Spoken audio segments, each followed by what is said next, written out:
مراجع کی استفسار بھی دیکھیے. اب بہت تیز رفتاری سے جاؤں گا کہ باقاعدہ آیت اللہ سیستانی سے بھی جو ہے وہ پوچھا گیا کہ کمپیوٹر اور انٹرنیٹ کے ذریعے جو نامحرموں سے مثلا اس انداز سے چیٹنگ وغیرہ کی جاتی ہے اور ایک دوسرے خطوط وغیرہ لکھے جاتے ہیں, کہا جائز نہیں. آیت اللہ صافی گلپائگانی سے پوچھا گیا, انہوں نے بھی کہا جائز نہیں. آیت اللہ وحید خراسانی کا بھی یہی ہے کہ اس طرح کی نامحرموں سے چیٹنگ وغیرہ اور بات چیت یہ جائز نہیں. رہبر معظم نے بھی کہا کہ جب تک, حتیٰ کہ یہ تک پوچھا گیا کہ یہ بات چیت یا اظہار عشق و محبت جو کیے جا رہا ہے اس کا مقصد یہ ہے کہ شادی کے سلسلے میں ہم اقدام کر رہے ہیں تاکہ بعد میں, کہا کہ نہیں, جب تک کہ شادی کا کوئی اقدام نہیں ہوتا یہ تمام امور جو ہیں شادی کے سلسلے میں کرنے کے لیے بھی اس کی بات کی اجازت نہیں ملے گی. یعنی جو اپنے الفاظ میں اتنا وقت نہیں کہ ان سب کو پورے طور پہ پڑھوں. یہ بھی آقا سیستانی سے باقاعدہ پوچھا گیا کہ کسی لڑکی کا عاشق ہونا حرام ہے, کہا غیر اختیاری امر پہ حکم نہیں, دل میں خیال پیدا ہوا, ظاہر ہے آپ اس کا خیال کا اپنے والدین سے مثلا اظہار کریں, شرعی طریقہ اختیار کریں, لیکن کہا کہ اس کے مقدمات اختیاری ہیں اور وہ اگر حرام ہے مقدمات تو ان کا ارتکاب نہیں کرنا چاہیے, اور عقد شرعی سے پہلے اس قسم کے تمام شہوت آمیز عمل جو ہیں وہ حرام ہے. پھر کہا کہ سوال یہ پوچھا گیا کہ لڑکے اور لڑکی کی کسی بھی اسلام کی نظر میں کسی بھی لڑکے اور لڑکی کی دوستی صحیح نہیں ہے کیا, حتیٰ کہ وہ ایسے کام بھی انجام نہ دیں جو بھی میں نے کہا تھا کہ جنہیں اسلام نے منع کیا ہے, اور نہ ان کی دوستی شہوانی بھی نہ ہو, تو کیا تب بھی اس میں کوئی اشکال ہے, کوئی قباحت ہے؟ فرمایا گناہ میں پڑنے کا خوف ہو تو جائز نہیں, کیونکہ یہی والی چیز میں لازمی گناہ میں آتا ہے. عشق کے بارے میں بتائیے کیا ہے, تو آغا سیستانی نے فرمایا کہ اکثر عشق خیالی ہوتی ہے, ان کا سرچشمہ شہوت ہوتا ہے.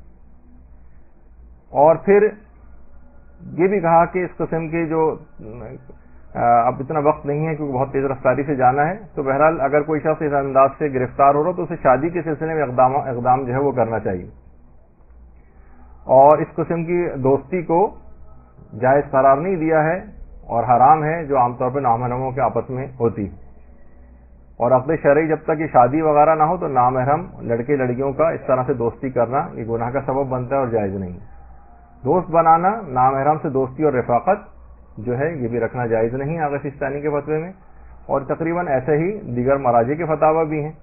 اور بغیر اس قسم کے خیالات نہ بھی ہوں تب بھی آغا سیستانی فرماتے ہیں احتیاط واجب کی بنا پر اس قسم کی عاشقانہ گفتگو یا اس انداز کی گفتگو کرنا جائز نہیں. بہت سے علماء نے تو یہاں تک حتیٰ کہ اگر آپ اس کے ذریعے بہت سے ایموٹیکونس جو ہے وہ ہارٹ کے اور فلاں اور اس طرح کی چیزیں جو بھیجتے ہیں اس کو بھی جائز نہیں سمجھتے ہیں, کیونکہ یہ بھی اسی کے اندر اظہار عشق کرنے کے اندر آتا ہے جو احتیاط واجب کے طور پر جائز نہیں. تو ابتداً تو دیکھیے یہ کہ انسان کو چاہیے کہ وہ نامحرموں پر نگاہ ڈالنے سے پرہیز کرے, کیونکہ پرہیز کو علاج سے بہتر سمجھا گیا ہے, اور یہی وجہ ہے کہ باقاعدہ مدرسے کی طرف سے کتاب بھی سلسلے میں وہ بھی ضرور پڑھیے گا حرام نگاہ کے سلسلے میں. تو دیکھیے ہمارے بھی اتنے مراجع ایسے ہیں کہ اتنی زیادہ احتیاط کے قائل تھے کہ آیت اللہ بروجرٹی کہتے تھے خواب میں بھی اگر مجھے کوئی نامحرم نظر آتی ہے تو میں اپنی آنکھیں بند کر لیتا ہوں. یعنی خواب میں بھی اتنا زیادہ اپنے اوپر کنٹرول. یہی وجہ ہے کہ کبھی بھی اٹھی ہوئی آنکھ کے ساتھ کوئی تصویر ہم کو نظر نہیں آتی. امام خمینی کو ہم دیکھتے ہیں کہ فرانس میں تھے اور لوگ اخباری صحافی آتے تھے, ہر طرح کی عورتیں بھی ہوتی تھیں, تو نگاہ اٹھا کے کبھی بات ہی نہیں کرتے تھے. تو قرآن کے اندر بھی حضرت موسیٰ اور حضرت شعیب کا جو واقعہ ہے کہ حضرت شعیب کی لڑکیاں جو حضرت موسیٰ پہلے تو چلے, ان کے پیچھے تھوڑا سا چلنے کے بعد پھر آگے ہو گئے کہ میں تمہارے پیچھے نہیں چلوں گا بلکہ میں آگے چلوں گا, تم میرے پیچھے پیچھے چلو, تاکہ پیچھے سے بھی ان کے اوپر جو ہے وہ نگاہ نہ پڑے. تو دیکھیے بہرحال یہ کہ عفت و پاک دامنی کا تقاضا ہے, الف لگا لیجیے گا تقاضے میں, تو بہرحال اس میں احتیاط ہی کرنا زیادہ بہتر ہوتا ہے, یہ ایک تقاضا کہلاتا ہے. ورنہ نفس توجیحات اپنی پیش کرتا رہے گا کہ ہم کوئی منفی جذبہ نہیں ہے, ہم دین کی باتیں کر رہے ہیں وغیرہ وغیرہ. تو اسی طرح سے ہم دیکھتے ہیں کہ بہت سارے والدین گھر میں بیٹھے باتیں کر رہے ہیں, کزنس مثلا گاڑیوں بیٹھ کے ادھر ادھر گھومتے پھر رہے ہیں کہ کوئی بات نہیں, رشتہ دار بچے ہی تو ہیں. نہیں, ایسا نہیں, اسلام یہ احمقانہ پن ہے. اسلام تو دیکھیے اس حد تک اس کا قائل ہے نامحرموں کے سلسلے میں احتیاط کرنے کا کہ ایک عمومی مزاج ہے. اس سے اندازہ ہو جاتا ہے کہ اسلام کتنا زیادہ دور رکھنا چاہتا ہے محرم نامحرم کو. خواتین کو روزانہ کئی مرتبہ پردے کا عملی سبق سکھایا جاتا ہے. نامحرم نہ بھی دیکھ رہا ہو تو نماز میں اسی طرح سے جسم کو چھپایا جائے گا. کوئی نامحرم اگر سن رہا ہو تو عورت آواز کو اپنی بلند آواز سے جو پڑھی جاتی ہیں نمازیں انہیں بلند آواز سے نہ پڑھے. عورت کے لیے مستحب ہے کہ رکوع میں زیادہ نہ جھکے, سجدے میں اپنے جسم کو لپیٹ لے, قیام کی حالت میں اپنے پاؤں کو ملا کر رکھے, مرد کے آگے نہ کھڑی ہو, معلوم ہے کہ کوئی مرد بری نگاہ سے دیکھ رہا ہے تو ضروری ہے کہ اپنے چہرے اور ہاتھ کو چھپائے، اکثر فقہا کا یہ نظریہ ہے۔ عورت کا نامحرم سے ناز و نخرے سے ایسی بات کرنا جس کے دل میں اس کی برائی پیدا ہو، یہ حرام ہے۔ حتیٰ الامکان علاج کے لیے جو حکم ہے کہ عورت ڈاکٹر تلاش کرے، حتیٰ کہ جو ممیز بچے ہوتے ہیں، نابالغ ہیں لیکن سمجھدار ہو گئے، ان سے بھی پردے کی تاکید ہے۔ عورتوں کا زیب و زینت کر کے میک اپ کر کے نامحرم کے سامنے آنا حرام ہے۔ مرد نے معمول سے زائد جسم کھولا ہو تو عورت کے لیے دیکھنا حرام ہے۔ ہاتھ ملانا جائز نہیں، یعنی کہ اسلام کتنی احتیاطوں کا قائل ہے اس سلسلے، اور ہمارے معاشرے سے تمام احتیاطیں ختم ہوتی جا رہی ہیں۔ بہت سے مسائل کے اندر تو یہاں بھی فقہا کے فتاوے میں کہ جس سیٹ کے اوپر کوئی نامحرم اٹھ کے گیا اور اس کے جسم کی حدت سے وہ گرم ہو گئی تو وہاں پہ نامحرم کا کسی اور کا بیٹھنا کراہیت رکھتا ہے، کچھ فقہا کا یہ فتویٰ ہے۔ تو بہرحال دیکھیے اس میں احتیاط کی جائے کہ نامحرم کے اوپر جو نگاہ ڈالنا یہ شیطان کا ایک زہریلا تیر ہے۔ پیغمبر فرماتے جو شخص خدا کے خوف سے نامحرم پر نگاہ نہ ڈالے تو خدا اسے ایسا ایمان عطا کرتا ہے جس کی شیرینی وہ اپنے دل میں محسوس کرتا۔ تو جب بھی روایات کے اندر ملتا ہے کتنی نگاہیں ایسی ہیں جو اپنے ساتھ جو حسرت اور تعصف لے کر آتی ہیں۔ دیکھیے شیطان پوری کوشش یہ ہوتی ہے کہ وہ حرام مناظر آپ کو دکھائے، ٹی وی کے اوپر حرام مناظر، کمپیوٹر کے اوپر حرام مناظر، تو انسان آخرت میں باقاعدہ یعنی حسرت اس کو اور افسوس ہوگا کہ میں نے اپنی آنکھوں کو کہاں جو ہے وہ لگایا ہے۔ یہی وجہ ہے اس قسم کی جو فرینڈشپ آپس میں کی جاتی ہے، دوستی تو ہیں، چاہے وہ چیٹ کے اوپر فرینڈ بن گئے ہوں یا ویسے بوائے فرینڈ بن گئے ہوں۔ دیکھیے قرآن کی ایک باقاعدہ آیت ہے کہ یا ویلتی لیتنی لم اتخذ فلانا خلیلا، ہائے افسوس، قیامت کے دن کہے گا کاش میں نے فلاں شخص کو اپنا دوست نہ بنایا ہوتا، اپنا فرینڈ نہ بنایا ہوتا۔ دیکھیے قرآن کی آیت ایک لحاظ سے بالکل ویلنٹائنس ڈے کے خلاف جو ہے وہ جاتی ہے کہ قیامت کے دن باقاعدہ آگے پیچھے کی جو بھی آیات ہیں اس میں کہ دانتوں سے اپنے ہاتھوں کو کاٹے گا اور یہ جملے کہے گا کاش میں نے فلاں شخص کو اپنا دوست نہ بنایا ہوتا، یعنی اس کے بعد میں ایسی تباہی اور بربادی کا شکار ہوا اخروی زندگی کے اندر کہ وہ دوست بنانے کے اوپر جو ہے وہ سخت افسوس کا اظہار کرے گا۔ تو بہرحال اس کے اندر ایک حکم یہی ہے کہ جس حد تک بھی ہو سکے اس قسم کے برے دوستوں سے دور بھاگیں، کہ زہریلے سانپ سے بدتر ہیں۔ سانپ تو ظاہر دنیا بھی نقصان کرتا ہے لیکن یہ آپ کی جو آخرت کی زندگی کو تباہ و برباد کر دینے والے ہیں۔ تو اب اسکول، کالج، یونیورسٹیز ان میں بھی اس قسم کے دوستوں میں انسان کو چاہیے کہ ان سے دوری اختیار کریں۔ یہی وجہ ہے کہ آیت اللہ محمد حسین طباطبائی نامحرموں سے بات چیت کے سلسلے میں بہت زیادہ تاکید کرتے تھے، بلکہ یہاں تک کہتے تھے کہ جب ہم سیر و سلوک کے مناظر کے جو منزل طے کر رہے تھے، ہمارے استاد نے ہم سے یہ بات کہی تھی، آیت اللہ طباطبائی فرماتے ہیں کہ جب تم دیکھیے سیر و سلوک کہتے ہیں خدا کی طرف منزلوں کو بلند کرتے جانا، اور سیر کہتے ہیں اس دوران جو مشاہدات ہوتے ہیں اس کو۔ تو میرے استاد نے کہا تھا کہ اگر تم مشاہدات جو تمہیں ہوں گے اس دوران اگر تم ان میں غرق ہو گئے تو تم خدا کی طرف آگے نہیں جا سکو گے۔ کہہ رہے ہیں جب ہم نے سیر و سلوک کے منازل طے کرنے شروع کیے تو جنت کی گھور میرے کمرے میں آئی، یعنی ان کو مشاہدات ہونے لگے۔ تو مجھے اپنے استاد کی بات یاد آئی، میں نے اپنے چہرے کو موڑ لیا، وہ دوسری طرف سے گھوم کر آئی، میں نے پھر اپنے چہرے کو موڑ لیا، یہاں تک کہ وہ مایوس ہو کر چلی گئی۔ تو کہنے لگے اگر میں اس کے مشاہدے کے اندر غرق ہو جاتا، اس کے حسن کی طرف راغب ہو جاتا تو پروردگار کی طرف بلند نہیں ہو سکتا تھا۔ تو اس سے آپ اندازہ لگائیں کہ بہرحال یہ اسلام کی احتیاطیں، تو نامحرموں کے سلسلے میں اسلام کتنی احتیاط کا قائل ہوگا۔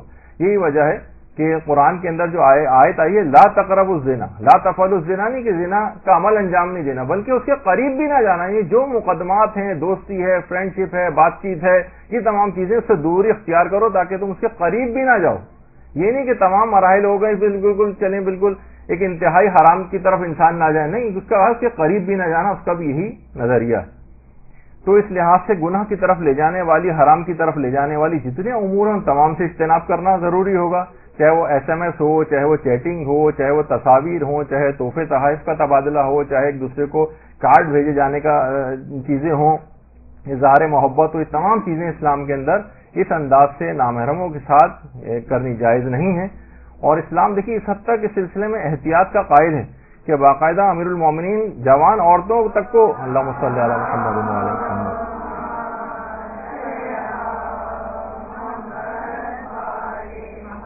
جوان عورتوں کو سلام کرنے میں پہل نہیں کرتے تھے، ہماری تعلیم کے لیے امام نے جملے ارشاد فرمائے، ورنہ وہ خود تو معصوم ہے کہا میں ڈرتا ہوں کہ سلام کا جواب سننے میں ایک ایسی چیز میرے دل میں داخل ہو جائے جس کا نقصان سلام کا جواب دینے کے ثواب سے زیادہ ہو جائے، یعنی نقصان والی چیز زیادہ ہو جائے گی۔ میں اس بات کو جو ہے وہ پسند نہیں کرتا کہ بعض اوقات اس کا نقصان تو نامحرم، جب بھی فقہاء نے اس پہ فتویٰ دی کہ جوان عورتوں کو خاص طور پر خود سے سلام کرنا، جب سلام ہو جائے تو جواب دے دیا جائے، لیکن خود سے سلام کرنے میں کچھ فقہاء نے اس میں کراہیت ہے۔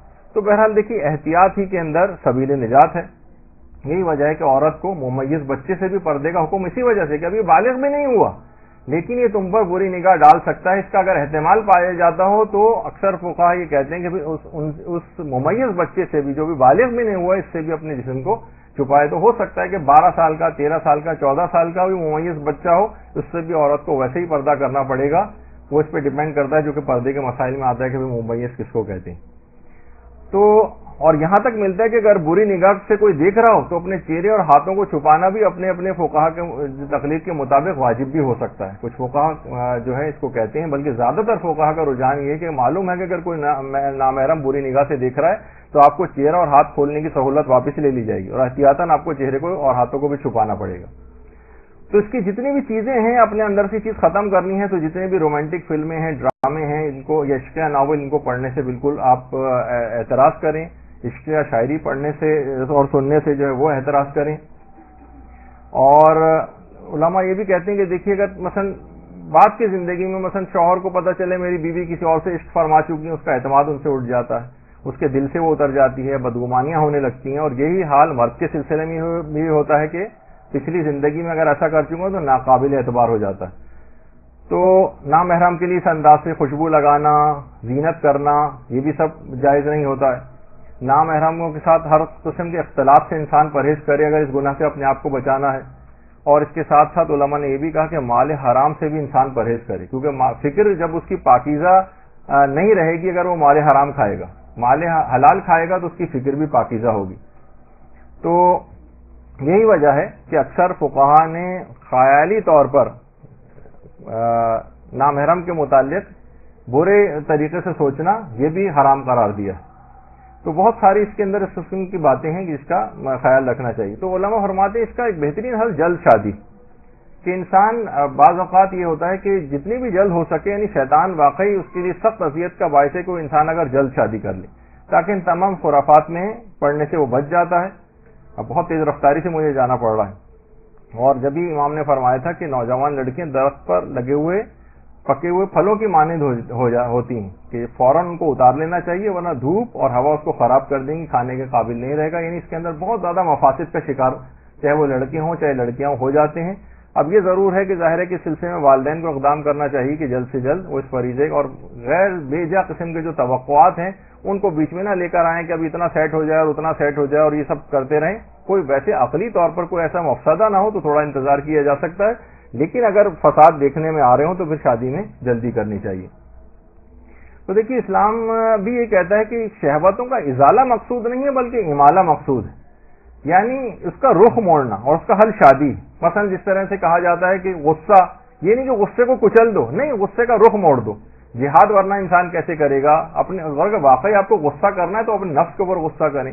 مجھ سے کیوں یہ احکامات خدا کی جو ہے مخالفتیں ہو رہی ہیں؟ اپنے نفس کے اوپر غصہ ہوں، برائیوں کو دیکھ کر غصہ ہوں، لیکن انسان اس کے رخ کو موڑ دے، یعنی کہ اس کو کچل دے۔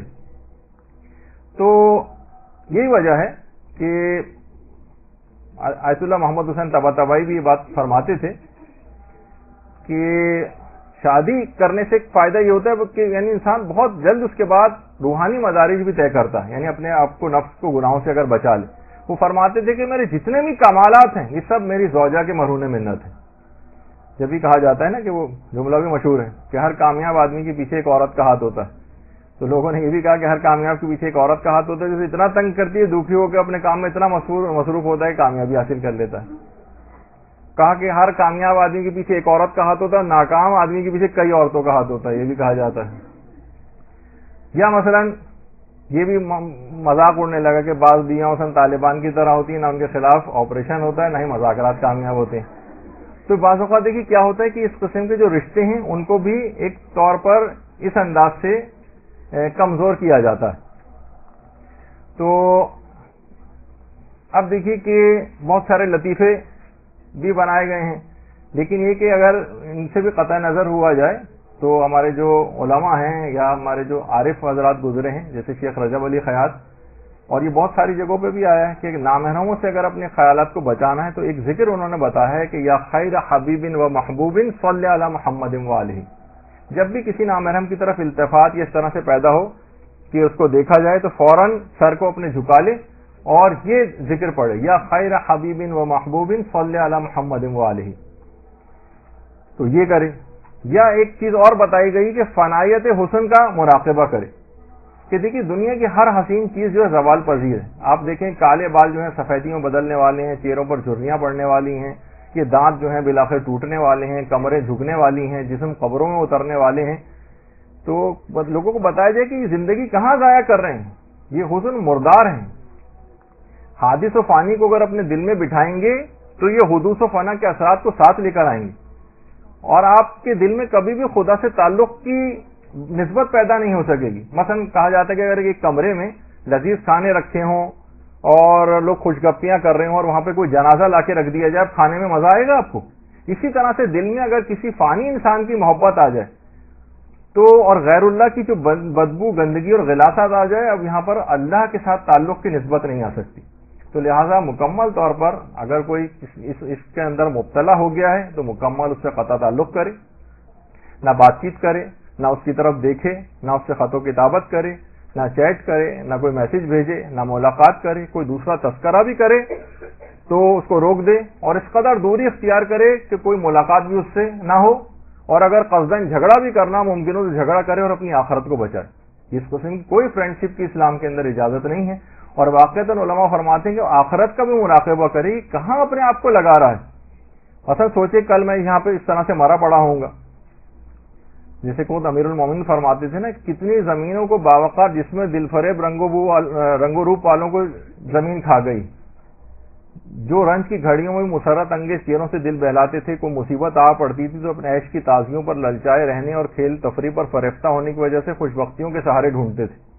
اس دوران کہ وہ غافل و مدہوش کرنے والی زندگی کی چھاؤں میں دنیا کو دیکھ کر سرور و خوشی سے ہنس رہے تھے، اور دنیا انہیں دیکھ دیکھ کر قہقہے لگا رہی تھی. اتنے میں اچانک زمانے نے انہیں کانٹوں کی طرح رون دیا، ان کے سارے زور توڑ دیا اور قریب سے موت کی نظریں ان پر پڑنے لگی. انسان واقعی سوچے کہ کیا ہوگا.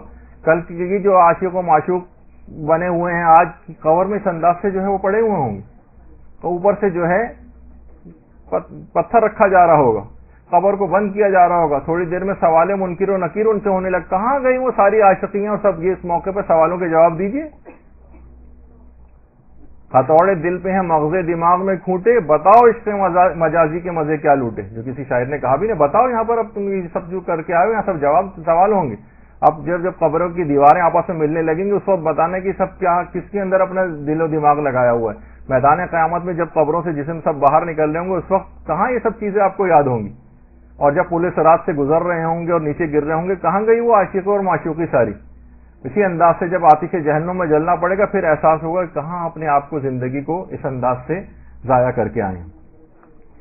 تو ہمیں سوچنا چاہیے کہ ہم یہ جو سب بدنگاہی کر رہے ہیں اس میں آخرت کا نقصان ہے. اور کوئی ایک ذات ہے یعلم خائنۃ الاعین وما تخفی الصدور، جو تم آنکھوں سے خیانت کرتے ہو اس سے بھی واقف ہے، جو دلوں میں تم اپنے خیالات پکاتے ہو نامحرم کے لیے اس سے بھی اللہ واقف. تو دیکھیے اسلام کے اندر تو ہے کہ اسلام دین محبت ہے، ساری مخلوق کو اللہ کے عیال کہا گیا، ہمدردی کہا گیا ہے، غم گساری کی تاکید ہے. لیکن وہ محبت جسے کفار فساق و فجار نے بازار کی جنس بنا دیا ہے، اسلام اس کے سراسر خلاف ہے. جب یہ حدیثوں میں بھی ہے کہ من تشبہ بقوم فہو منہم، اور جو بھی بری باتوں کا پرچار کرے گا اس دنیا میں اس کو دنیا اور آخرت دونوں میں عذاب علیم دیا جائے گا. تو بہرحال اور یہ بھی کہا گیا کہ جو چاہتے ہیں کہ مسلمانوں میں بے حیائی پھیلے اور اس دن کو منانے سے بے حیائی پھیلتی ہے ان کے لیے دردناک عذاب تیار ہے. یہ قرآن کی آیات ہیں. اور بہرحال یہ اس تہذیب کو بالآخر ختم ہونا اتنا وقت نہیں ہے کہ اس کو پڑھوں. اور بس آخر میں یہ بات کہ اگرچہ ہمیں معلوم ہے کہ جو 14 فروری کا دن آنے والا ہے اس میں جو طوفان بدتمیزی پیدا ہوگا اس میں ہماری آواز ایک نقار خانے میں ایک طوطی کی سی ایک مثال ہے، لیکن ہم بھی اس آتش کدہ نمرود میں اس مینڈک کی طرح سے جو تھوڑا تھوڑا سا اپنی چوچ میں پانی لے کے اپنے منہ میں پانی لے کے آگ پہ ڈال رہا تھا اور اپنے ایک فریضے کو ادا کر رہا تھا، ہم بھی اپنی بساط کے مطابق ایک فریضہ ادا کر رہے ہیں. اس طرح سے یہ ذمہ داری ہم نے ادا کی ہے.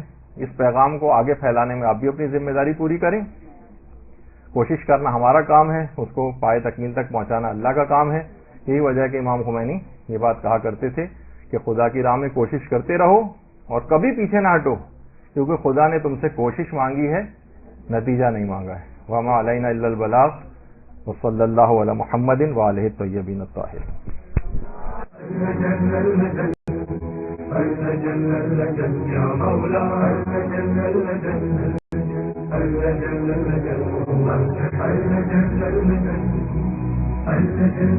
صاحب السماء